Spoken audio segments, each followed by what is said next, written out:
We really do not like paying for news. So instead, what we get is these horrible Noora Kushti type studio debates where people compete to scream at one another.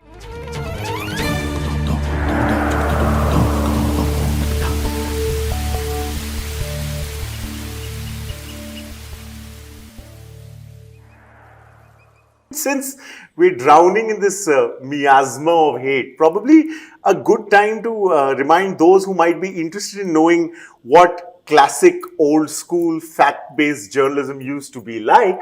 And since we're living in as you said, in a time of 280 characters and 30-second reels, what do you remember when you started journalism? There used to be points that were given to you, which were sort of the benchmarks for journalism. Do you want to tell us a little about that? Absolutely. Facts were facts. Facts were sacred. Comment was free. In a sense, you could have an opinion. But Right. as a reporter, and if you were a reporter, you were not expected to have, comment in your copy.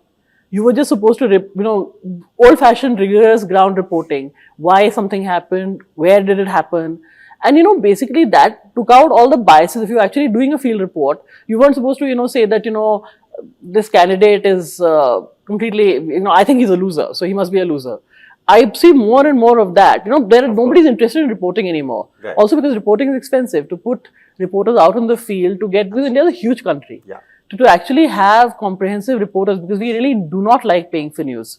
So instead, what we get is these horrible Noora Kushti type studio debates where people compete to scream at one another. And, and we have something like that, Mr. McAdams, which just happened. Yes, and that famous missile, that little scale model of a missile being correct. And journalists, anchors dress up as sometimes as spacemen wearing garbage bags, or they do they dress up as commandos.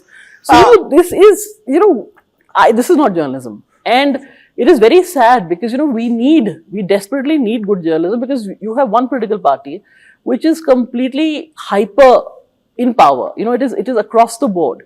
And this is where why do you want to be a journalist? Because you can at least, if nothing else, examine what's going on and speak truth to power. At least that's the kind of journalism I used to do. But increasingly, we are not speaking truth to power. All we're doing is cheerleading power and saying, brilliant.